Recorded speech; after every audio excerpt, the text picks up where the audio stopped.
That was a fantastic game. I was slightly going for the Rams just a little bit more because I felt like they'd be a better matchup against the Seahawks in the NFC Championship game. But I wouldn't have been mad if the Bears would have won.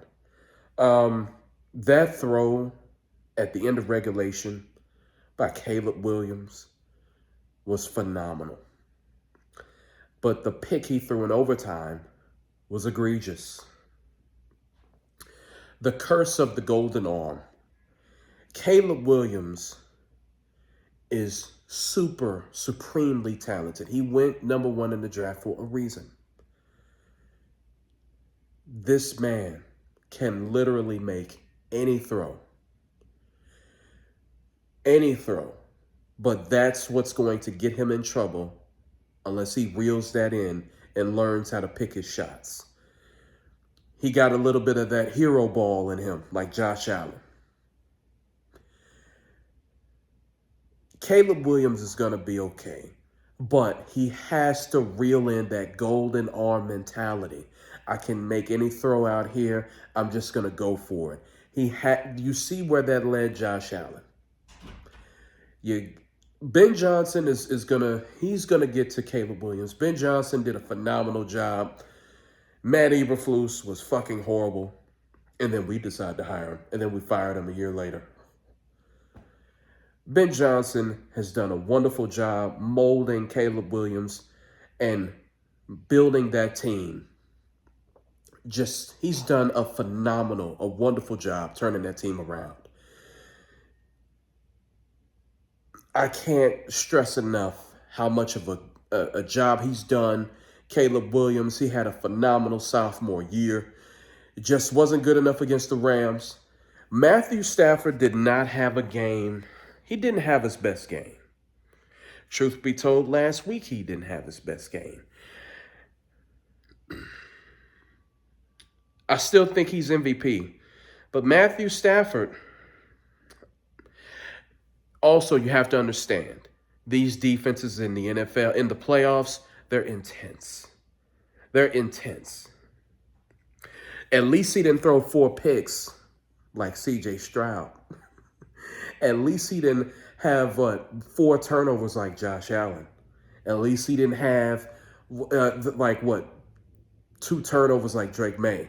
At least Matthew Stafford, did he throw a pick today? I'm not sure. But he keeps the ball out of harm's way for the most part. So I give him that. Even though his play hasn't been the best, he hasn't lost his teams the games. Or they're not winning in spite of him. They're not winning in spite of him. They're winning.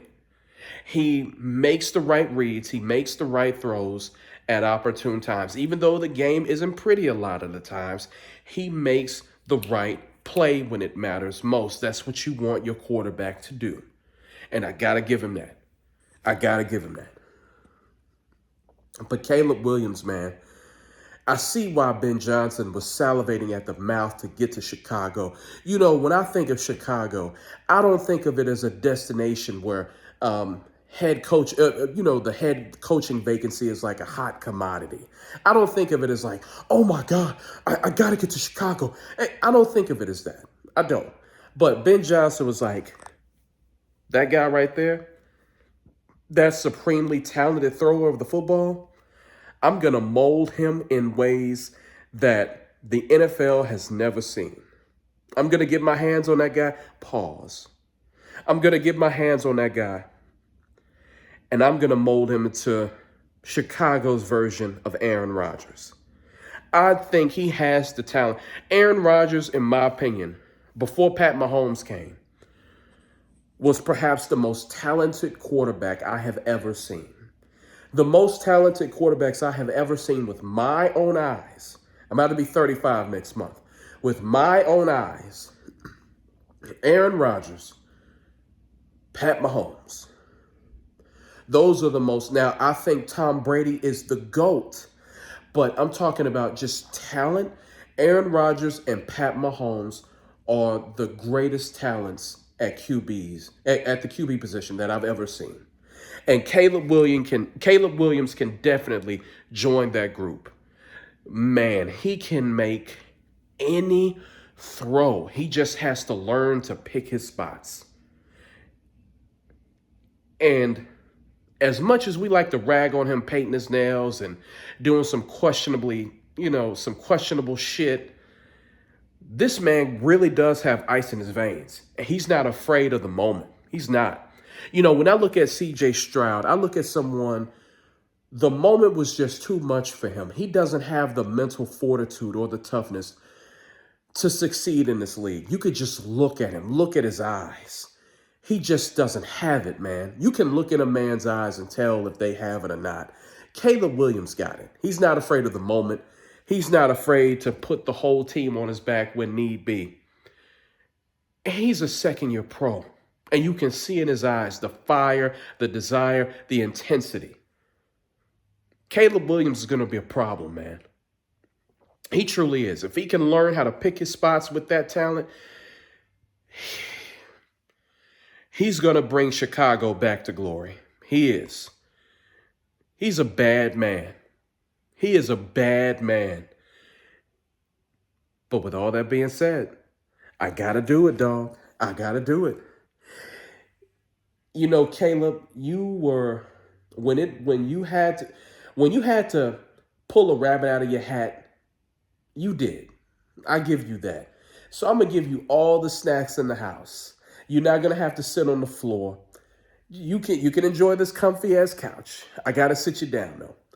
Caleb Williams, DJ Moore, Roma Dunze, Ben Johnson, Luther Burton, Kyle Monangai, DeAndre Swift. Man.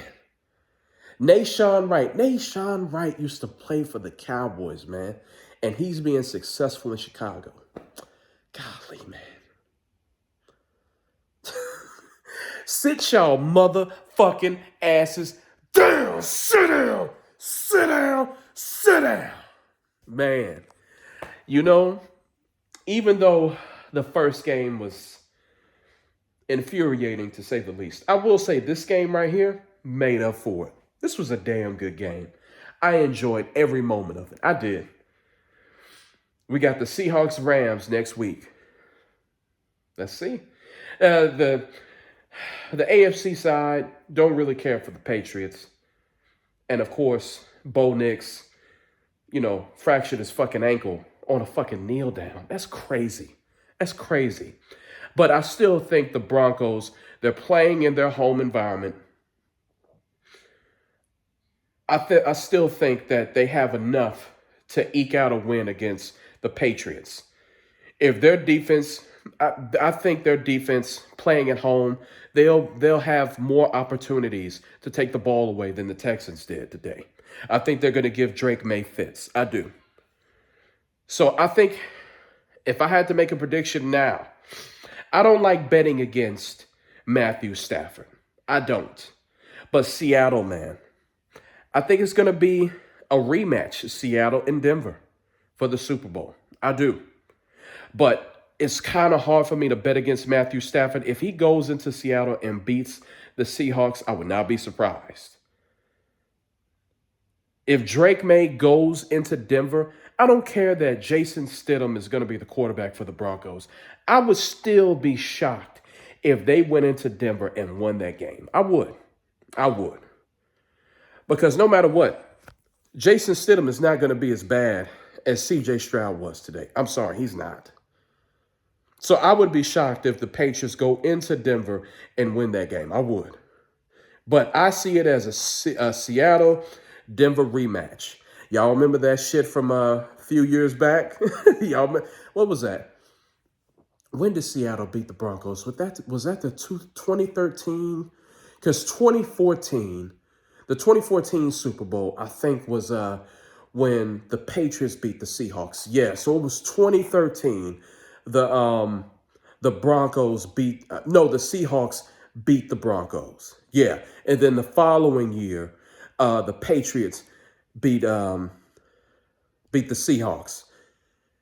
I will never forgive the Seahawks for that bullshit.